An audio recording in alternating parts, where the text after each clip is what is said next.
Hello दोस्तों, DD के horror story के एक और एपिसोड में आपका स्वागत है। तो चलिए बढ़ते हैं आज की कहानी की ओर। बात उन दिनों की है जब मैं कॉलेज का स्टूडेंट था। अपने कॉलेज की ओर से हम सभी कैंप के लिए एक जंगल में गए थे। हल्की ठंड थी तो रात में हम सब ने पूरी रात कैंप फायर के साथ डांस करने और गाने का प्रोग्राम तय किया। मुझे और मेरे सभी साथियों को कैंप फायर के लिए लकड़ियां इकट्ठी करने का भार सौंपा गया। मैं निकला तो सबके साथ ही, लेकिन जंगल के प्राकृतिक सौंदर्य में भटकता हुआ अकेले बहुत दूर कहीं चला गया। अचानक आसमान बादलों से भर गया और गरज के साथ बारिश होने लगी। बादलों के लगातार गरजने से मैंने पेड़ के नीचे खड़ा रहना मुनासिब न समझा और आसपास किसी घर की तलाश में एक दिशा में भागने लगा। मुझे कुछ ही दूरी पर एक लाल ईंटों से बनी शानदार बिल्डिंग नजर आई। बिल्डिंग रोशनी से पूरी तरह नहाई हुई थी और उसमें ढेर सारे लोग थे। ऐसा दूर से ही लग रहा था। मैं तेजी से भागते हुए उस बिल्डिंग में जा घुसा और सामने से आती हुई एक खूबसूरत नर्स से टकराते टकराते बचा। नर्स ने मुझे घूर कर देखते हुए कहा, बहुत अधिक भीग गए हो, सर्दी लग जाएगी। उधर बाईं ओर एक स्टोर रूम है, वहां जाकर जो भी मिले उससे कहना सिस्टर जूलिया ने दूसरे सूखे कपड़े साफ करके मुझे देने को कहा है। वह तुम्हें कपड़े दे देगा। मैं हक्का बक्का मुंह फाड़े सिस्टर जूलिया को देखता रहा। मुझे एकदम से समझ में नहीं आया कि मैं क्या करूं। मेरी स्थिति देखकर सिस्टर जूलिया खिलखिलाकर हंस पड़ी और बोली, पहले तो तुम अपना मुंह बंद करो वरना मुंह में मच्छर घुस जाएंगे। अब जाकर अब जाकर वैसा ही करो जैसा मैंने कहा है। मैं हल्के से हाँ में सर हिलाकर सिस्टर की बताई दिशा में जाने को मुड़ गया। अभी कुछ एक 10 कदम ही चला होगा कि मेरे कंधे पर किसी ने हाथ रखा। मैं चौंक कर पीछे मुड़ा और अपने सामने आर्मी की वर्दी में एक युवक को खड़ा मुस्कुराता पाया। मेरे चेहरे पर आश्चर्य का बादल अपना घर बना चुका था, जिसे देखते ही उस युवक को हंसी आ गई। उसने धीमे किंतु दृढ़ स्वर में कहा, मैं कैप्टन विनोद हूँ और यह हमारे देश की आर्मी का हॉस्पिटल है। कैप्टन विनोद की बातों ने मुझे आश्वस्त किया। मैं अब धीरे धीरे सामान्य हो गया और मैंने कैप्टन विनोद को सिस्टर जूलिया की कई बातें बताई। सुनकर कैप्टन विनोद के चेहरे पर रहस्यमय मुस्कान फैल गई और वे बोले, तो सिस्टर जूलिया से भी मिल चुके? जी, क्या मतलब है आपका? कुछ नहीं, चलो मैं तुम्हें सूखे कपड़े देता हूँ, चेंज कर लो, नहीं तो सच में सर्दी लग जाएगी।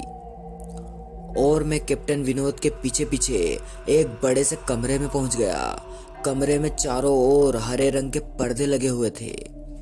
एक बड़ा सा बेड पड़ा हुआ था और उसके सामने एक सोफा था। बीच में एक टेबल था जिस पर 2 गिलास, एक बड़ी बोतल ब्रांडी की और एक दो पत्रिकाएं पड़ी हुई थी। कमरे के एक कोने में एक बड़ी सी अलमारी पड़ी थी जिसमें से कैप्टन विनोद ने एक आसमानी रंग का कुर्ता पाजामा निकालकर मुझे दे दिया और कमरे से लगे बाथरूम की ओर इशारा किया। मैं बाथरूम से कपड़े चेंज कर जैसे ही निकलने लगा, मेरी नज़र बाथरूम की एक दीवार पर पड़ी। वह खून के छींटों से भरी हुई थी।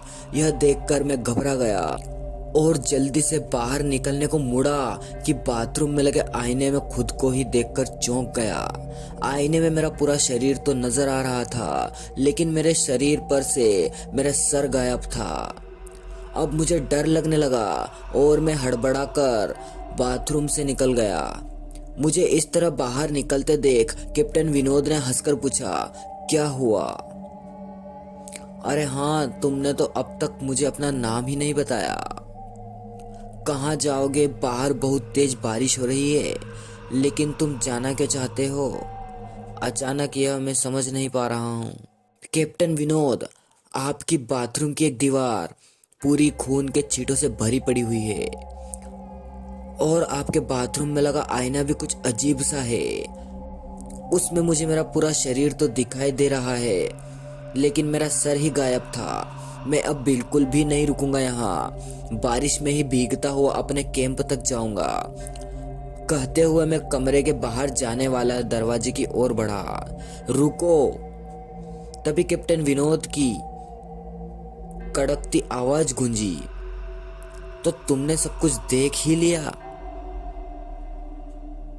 मैंने कहा, जी क्या मतलब है आपका? मेरी आवाज में डर भर गया था।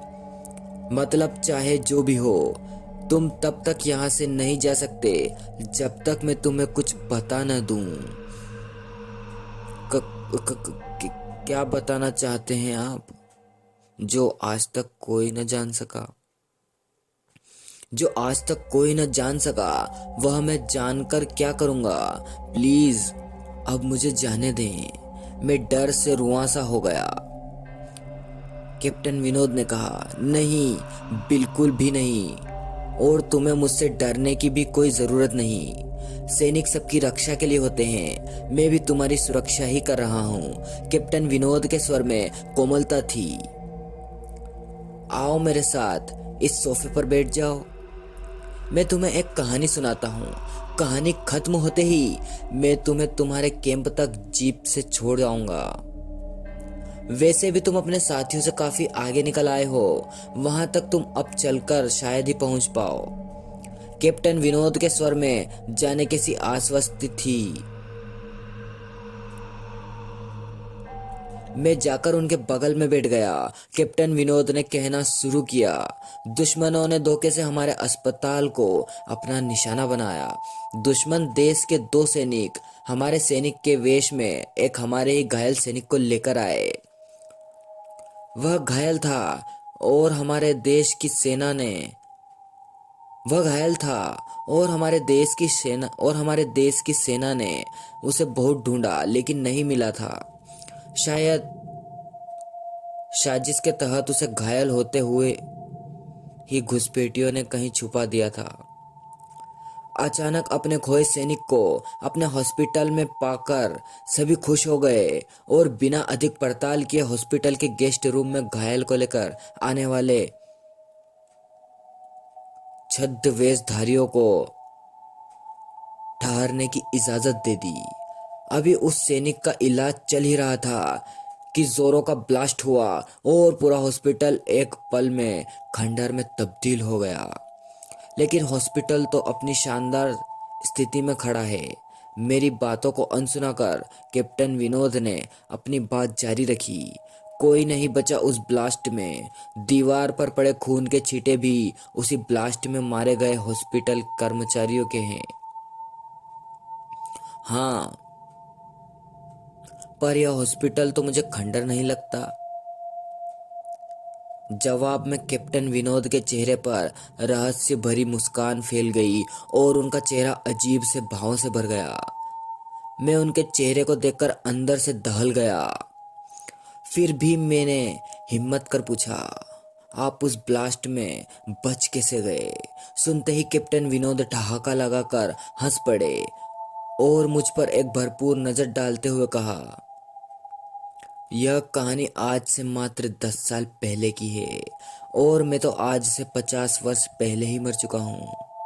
इसके आगे उन्होंने क्या कहा मुझे कुछ मालूम नहीं।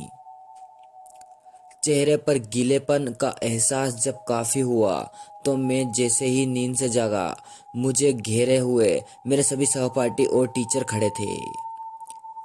मेरे आंख खोलते ही मेरे सर ने कहा, थैंक गॉड, तुम्हें होश आ गया। तो क्या मैं बेहोश था? सर ने कहा, हाँ, तुम जंगल में जाने कहाँ भटक गए थे। जब सभी लौट आए और तुम नहीं आए तो हम सभी मिलकर तुम्हें ढूंढने लगे। काफी ढूंढने के बाद हमें एक जीप आती दिखाई दी जिसमें एक आर्मी मैन तुम्हें पीछे की सीट पर सुलाए हुए हमारे कैंप को ही ढूंढते हुए आ रहे थे। उन्होंने हम सबको भी अपनी जीप पर बिठाया और कैंप तक छोड़ा। हमने उन्हें काफी रोकने की कोशिश की, लेकिन वे यह कहते हुए चले गए कि अभी नहीं रुक सकता, एक जरूरी काम है। जब हमने तुम्हारे बेहोश हो जाने और उन तक तुम्हारे पहुंचने के बारे में पूछा तो वे बोले सोमेश ही बताएगा, और जो भी बताएगा वह सब अक्षरशः सच होगा। सबकी उत्सुक निगाहें अपनी ओर लगी देख मैंने धीमे स्वर में पूछा, क्या उनका नाम कैप्टन विनोद था? सर ने हाँ में सिर हिलाया।